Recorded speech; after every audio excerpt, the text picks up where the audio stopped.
Howdy, mates. Top of the morning to ya. Today marks December 5th, 2024.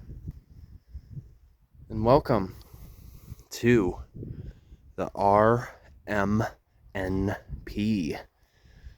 also known as Rocky Mountain National Park. It's been quite some time since I've been in this section. Around 2017, which was my first time in Colorado, we were near Estes Park, which is a neighboring town, but we didn't get to actually immerse too much in the area. So today provides that chance to do so, for which I am indeed grateful.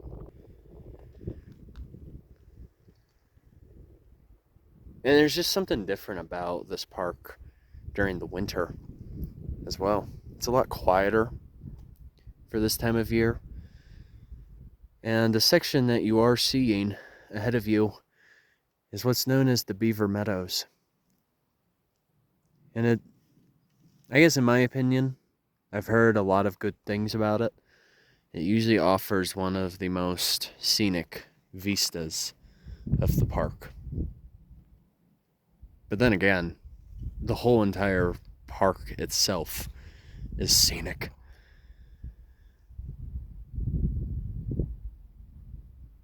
But just up ahead, looking that way, that is Long's Peak. And that is over at least 12,000 feet, if not more. And what's fascinating is you're seeing a mixture of three separate ecosystems, all in one setting. So we'll start with the first one, Montane, which is for the most part Beaver Meadows, is comprised of that ecosystem. The Montane is basically, it's actually a French term for mountain. But usually Montane is below 9,000 feet in elevation in particular. So usually you'll find a bit more shrubs going on, grasses, along with some ponderosa pine. And of course during the spring, you'll have more of those wildflowers. But then going just a little bit above that. So let's see. Kind of like that distinct line there, where you see some of those conifers. That is more of your sub-alpine. So usually that indicates above 10,000 feet, which we're kind of getting a little bit into that zone right now. And last but not least, looking towards the top, where it looks a little more raw and barren, that's your alpine.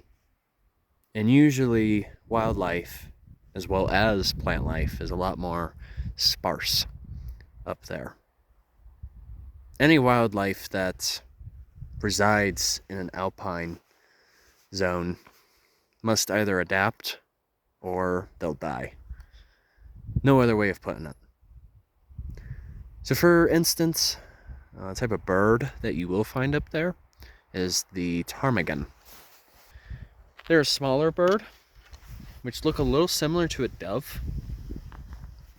But they're, yeah, like I said though, they are a little smaller in terms of body mass.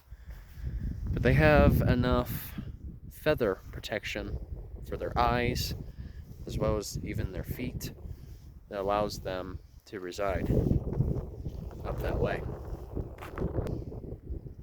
Just a lot of history is here.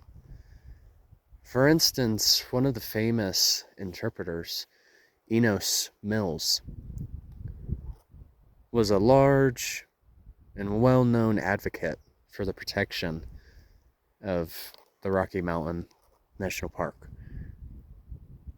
which essentially became established in 1915, which at that time, the National Park Service was at its infancy as a federal agency. Wow. I just can't get over the view today. It is absolutely gorgeous. So, okay. I'm going to probably split this up into a couple of different videos just because of timing. All right, you guys, have a good one. Take care. And of course, on a journey is onwards. Take care, folks. See ya.